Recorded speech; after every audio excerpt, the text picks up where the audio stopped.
Le premier invité de cette semaine spéciale Change Now, c'est donc Cyr Dioré. Bonjour.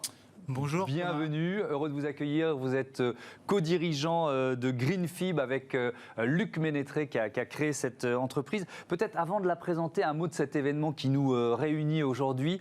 Change Now, rendez-vous de ceux qui veulent accélérer le changement. Pourquoi c'est important pour vous et pour votre entreprise d'y participer ?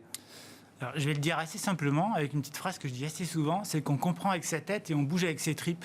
Et tout ce qui nous met en mouvement, c'est l'émotion, c'est la motivation, c'est le moteur. Tout ça, c'est la même racine.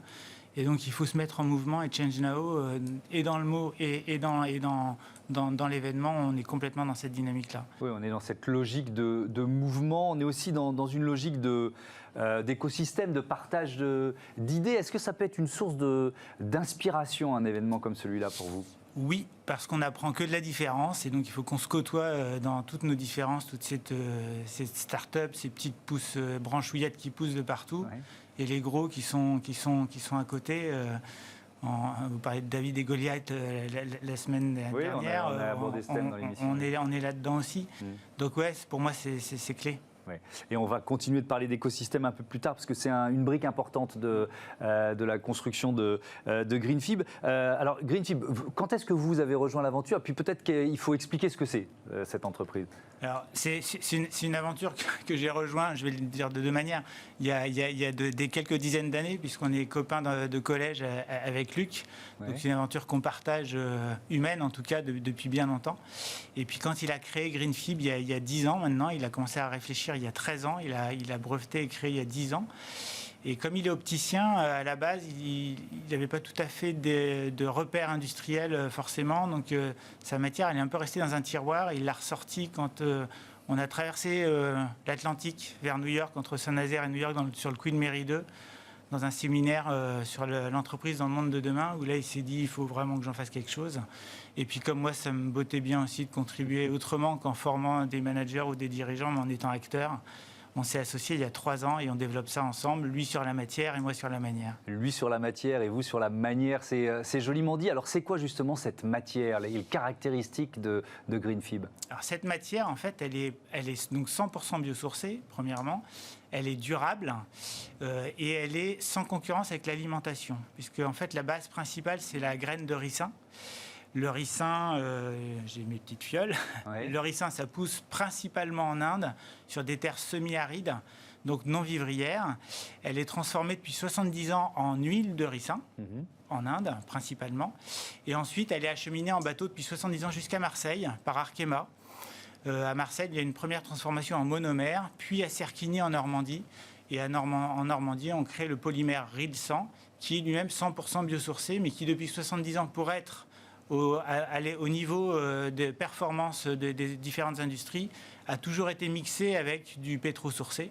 Et ce qu'a fait Luc, c'est qu'il a pris cette base très saine, très performante et qu'on connaît très très bien, et il lui a associé du bois ou du roseau, du talc ou de la coquille d'huître en fonction des performances techniques, esthétiques, écologiques qu'on souhaitait avoir, qui nous permet d'arriver à un résultat intéressant. Pourquoi c'est important que la matière première biosourcée ne soit pas en concurrence, si j'ose dire, avec l'alimentation ? C'est éthiquement important. On voit bien que c'est pas très important quand on démarre, quand on est tout petit.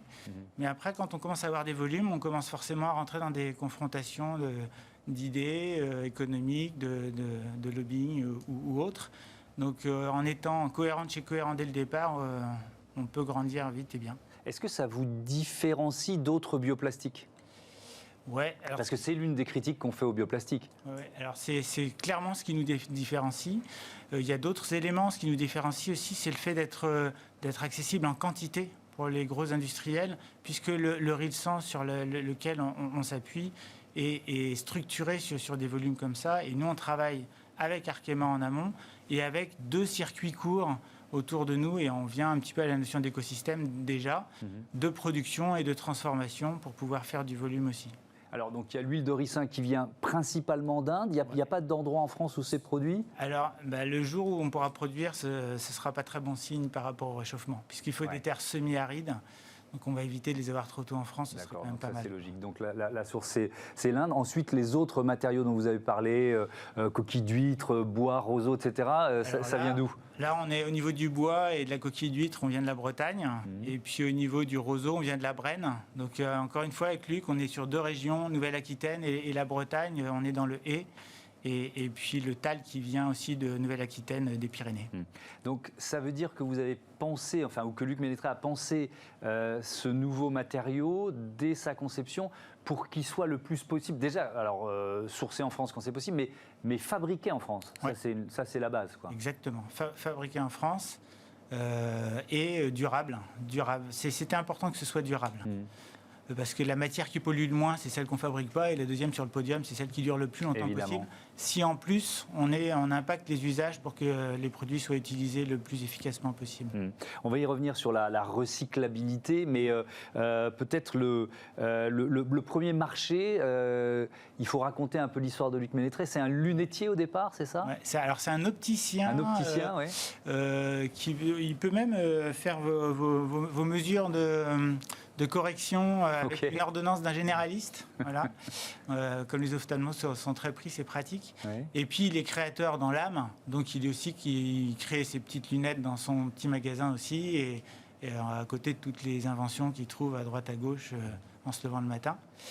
Et donc voilà, il est opticien à la base. Donc le premier marché de Greenfib, c'est la lunetterie? Ouais, alors c'est un hasard, mais il n'y a pas de hasard. Mais oui, c'est celui qui est allé le plus vite, puisque à partir du mois de juillet prochain, il y a 40 000 montures de lunettes en Greenfib comme celle-ci, voilà, qui sont légères, qui ne cassent pas, voilà, c'est des chouettes lunettes. Ouais. Donc 40 000 montures dans 850 magasins Écoutez Voir qui sortent début juillet, qui seront aussi point de collecte pour tous les petits objets en Greenfib qui respectent l'organisation logistique d'un opticien en volume et en poids. Et donc ça, ce sera la première occasion de toucher de la Greenfib un peu partout en France. Alors c'est quoi, si on parle des qualités de ce matériau, parce que voilà, vous créez une nouvelle matière, avec, évidemment, on l'a bien compris, ses qualités environnementales, la recyclabilité, on va y revenir, mais il faut qu'elle soit facile qu'elle soit fluide, qu'elle soit résistante. C'est quoi les qualités de Greenfib? C'est tout ça. Ouais. Les qualités, c'est une forte résistance mécanique. À la torsion aussi. Ouais. Elle est auto-extinguible. C'est-à-dire que si on l'enflamme, elle s'éteint toute seule. Donc pour des secteurs comme le bâtiment, le naval, ça peut être assez intéressant.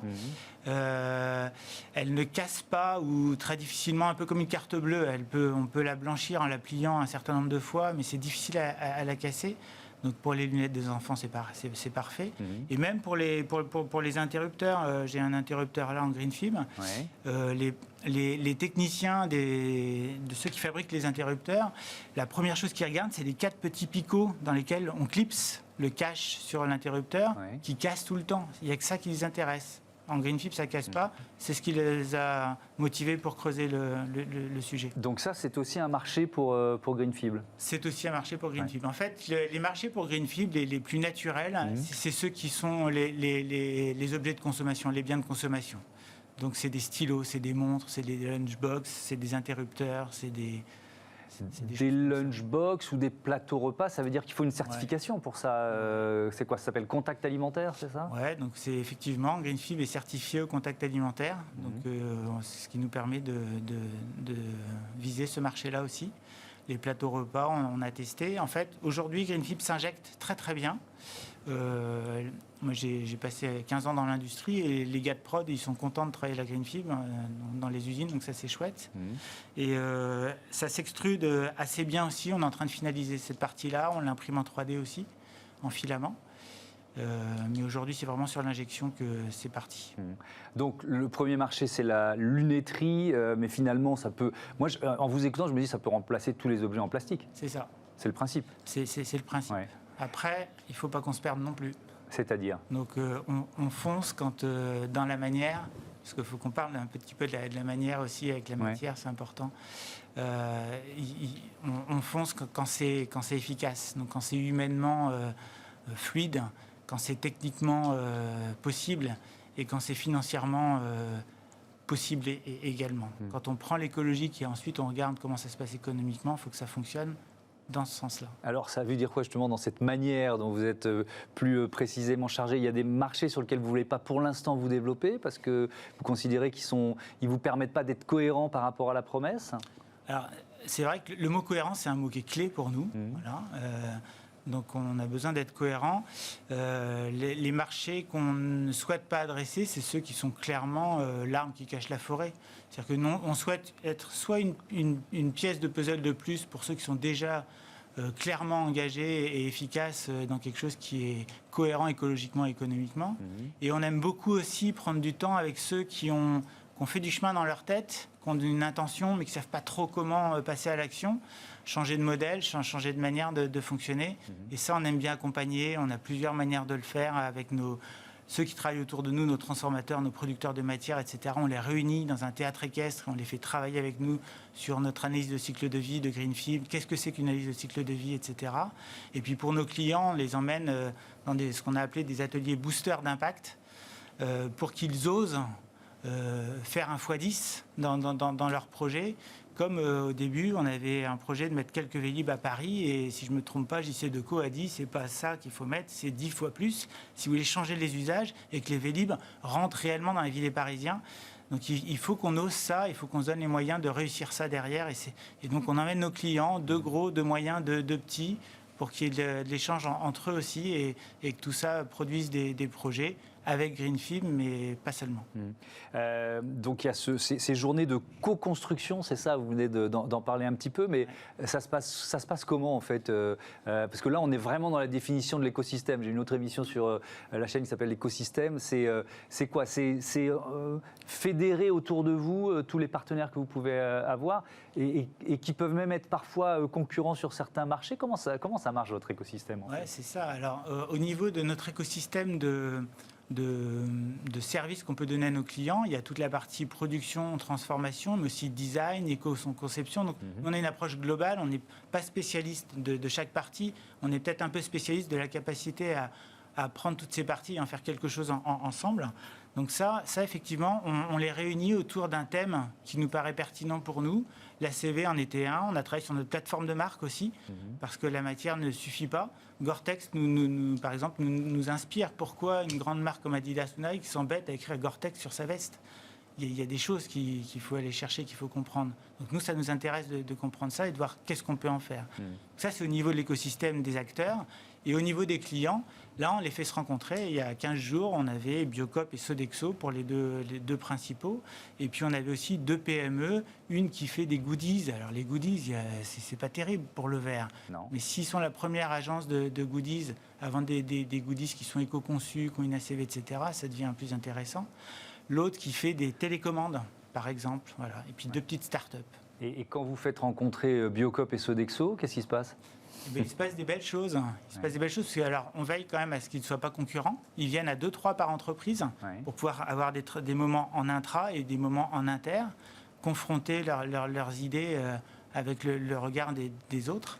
Et donc, ça se passe très, très bien. Et ça rejoint un peu mon ancien métier. C'était quoi votre ancien métier? De former, d'accompagner les dirigeants, les managers sur leur stratégie, sur leur travail ensemble, oser s'éclater ensemble, c'est important pour moi. C'est comme ça qu'on fait des trucs de dingue et qu'on a traversé l'Atlantique avec The Bridge sur le Queen Mary. Voilà. Alors, je viens à l'autre qualité effectivement de Greenfield, vous l'avez évoqué, mais très rapidement, c'est sa recyclabilité. Je reviens là à la matière, mais c'est important aussi sur le projet global de l'entreprise. À quel point elle est recyclable? Ça veut dire que si je vous ramène des lunettes ou des objets en Greenfield, vous allez en faire quoi? Alors, elle est recyclable plusieurs fois déjà. Ouais. Ça, c'est important pour nous de le préciser. Et ensuite, c'est vrai que comme on était sur une matière durable, au début, ce n'était pas trop notre préoccupation première. Et c'est Anne de Bettencourt qui nous a titillé en nous disant c'est bien durable, mais si vous ne gérez pas la fin de vie, c'est quand même, votre mot cohérence, il ne tient pas.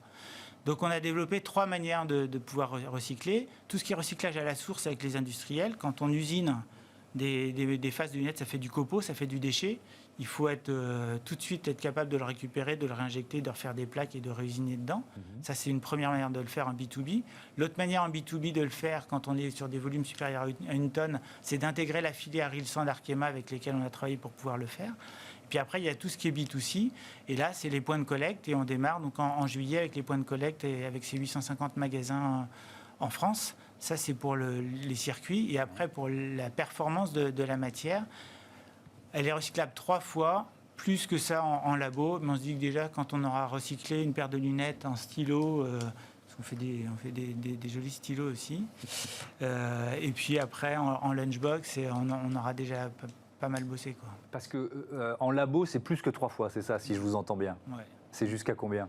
On peut le faire un petit paquet de fois, 5, 6, 7. Ouais. 5, 6, 7, 8. Bon, donc, mais vous promettez les trois cycles de, c'est le cas de le dire, de recyclabilité. En fait, il y a quelque chose qui nous inspire beaucoup, c'est les principes du vivant. Ouais. On parle de biomimétisme, mais les principes du vivant nous intéressent beaucoup pour décider, organiser et agir. Et il y en a un, c'est optimiser versus maximiser. Eh bien, cherchons à optimiser 1 fois, 2 fois, 3 fois, faisons-le bien. Et puis, on ne va pas maximiser. Oui, on n'est pas dans une course au record, quoi. Voilà. Ouais, on a bien compris. Donc, on a parlé de... Je perds mon oreillette, mais ça, c'est la vie. On a parlé recyclabilité, on a parlé d'écosystème. Je voudrais qu'on parle du marché de la 3D aussi, parce que ça, j'ai découvert ça en préparant l'émission. Greenfib, c'est les objets que vous fabriquez, mais c'est aussi une fibre en rouleau, c'est ça, qui est utilisée par qui dans ces cas-là? En fait, Greenfib, traditionnellement, on la trouve en granulé, comme ça, Ouais. pour être ensuite injecté, extrudé, etc., ou imprimé en 3D. Pour l'instant, pas tout à fait, mais ça va bientôt venir. Et pour l'impression 3D, on a aussi développé un filament qu'on trouve en bobine chez Polymix, qui est notre distributeur en Europe. Et donc ce filament, on peut en faire. Alors j'en ai dans mon sac, mais j'en ai pas ici. Mais c'est pas grave. Mais on peut en faire une boîte. On va imaginer, on va faire marcher notre imagination. Ouais, on a fait une boîte d'œufs, par exemple, imprimée en 3D. Pour être très franc, on est sur de l'impression 3D assez sensible, assez fine. En atmosphère hydro-régulée, thermorégulée. Donc, ce n'est pas tout à fait possible avec toutes les imprimantes qu'on peut avoir chez soi.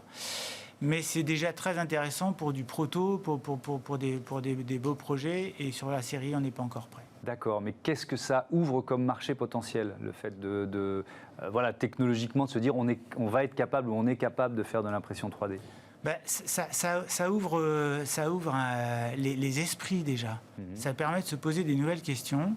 Et quand on travaille avec des injecteurs, ça permet d'oser dans cette dynamique de confiance, de co-construction, etc., de se dire je peux peut-être tenter aussi d'aller voir un peu dans ce sens-là, parce que c'est nouveau, et ce qui est nouveau, on n'y va que quand on a un peu confiance quand même. Ouais. Donc vous nous avez parlé d'une échéance importante, c'est juillet, avec les... voilà, c'est combien, 40 000 paires de lunettes qui vont être disponibles. Est-ce qu'il y a d'autres dates importantes là à venir dans les semaines ou dans les mois? Ouais, dans les mois qui viennent, j'ai pas de date précise, mais on a quand même plusieurs projets avec des grands noms, français, suisses en particulier. Donc on espère bien que d'ici la fin de l'année, au début 2022, il y aura des belles choses qui vont sortir en Greenfib. Et ce qui nous intéresse aussi, c'est de voir... Par exemple, avec une marque de montre, on sait que ça va sortir, mais ce qui nous intéresse, c'est de voir comment ça va sortir, comment ça va impacter. On est rentré dans un magasin il n'y a pas très longtemps de cette marque-là, et sur une matière biosourcée, le vendeur nous a dit c'est du plastique recyclé. C'est dommage, quand il y a un projet de fond partagé par tout le monde, il faut qu'on arrive jusqu'au bout. Donc on travaille sur les lunettes, là on aura un bon exemple pour s'améliorer encore derrière. Pour que jusqu'au bout, dans les magasins, ce que nous, on partage avec nos tripes, ils puissent le sentir, ils puissent le partager aussi avec leurs clients. Donc ça, c'est ce qui va se passer dans les mois qui viennent. Et puis, on travaille aussi à renforcer nos moyens pour pouvoir impacter plus rapidement, parce que les consciences vont plus vite que les processus de développement industriel. Il faut qu'on se remette en cause dans nos processus de développement industriel, dans les décisions, dans le décloisonnement en inter et pas seulement en interne, entreprise, etc. On va terminer avec ça, justement, ce mot impact. Ouais. Qu'est-ce qu'il veut dire pour vous? Pourquoi il est important? En fait, pour moi, il est important parce que on n'a pas trop le choix que de changer de modèle, et que du coup, quand on en est convaincu et qu'on voit qu'il y a moyen de le faire d'une manière chouette également, et plus on arrive à partager ça avec du monde, plus on peut emmener ce monde-là dans cette énergie-là, et plus on se dit qu'on a passé un bon moment qui a servi un petit peu à quelque chose. Donc ce mot impact, il est important, bien plus que la performance. Ouais. Vous êtes venu comment pour participer à l'émission? Et ben donc je suis venu en trottinette. Électrique ou pas? Pas électrique. Bravo, vous avez fait jouer la force du mollet.